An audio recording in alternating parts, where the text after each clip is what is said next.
اعوذ باللہ من الشیطان الرجیم بسم اللہ الرحمن الرحیم۔ السلام علیکم۔ 5 وقت کی نماز کی پابندی کیجیے، زبان پر استغفار اور درود شریف کا ورد جاری رکھا کیجیے، صلی اللہ علیہ وآلہ وسلم۔ اللہ تعالیٰ کے کلام میں بڑی برکت ہے۔ جب کوئی شخص اللہ کے کلام کو پورے یقین کے ساتھ کسی مقصد کے لیے پڑھتا ہے تو وہ مقصد ضرور پورا ہوتا ہے۔ قرآن پاک تو ہے ہی شفا۔ اللہ تعالیٰ نے ارشاد فرمایا ہے کہ ہم نے قرآن پاک کو شفا بنا کر نازل کیا ہے۔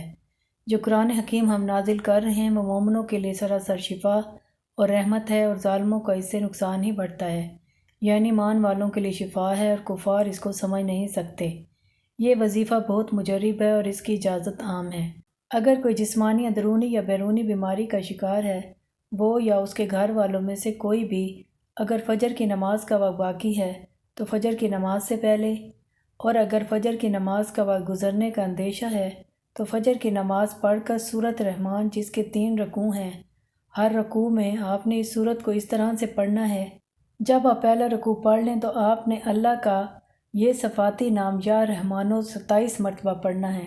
اسی طرح دوسرے اور تیسرے رکوع میں بھی یا رحمانو 27 مرتبہ پڑھنا ہے۔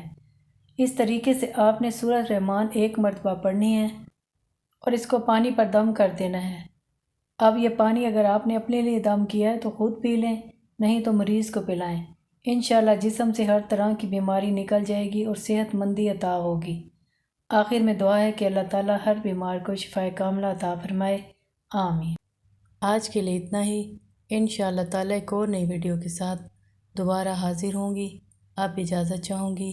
اللہ تعالیٰ ہم سب کا حامی و ناصر ہو۔ اللہ حافظ۔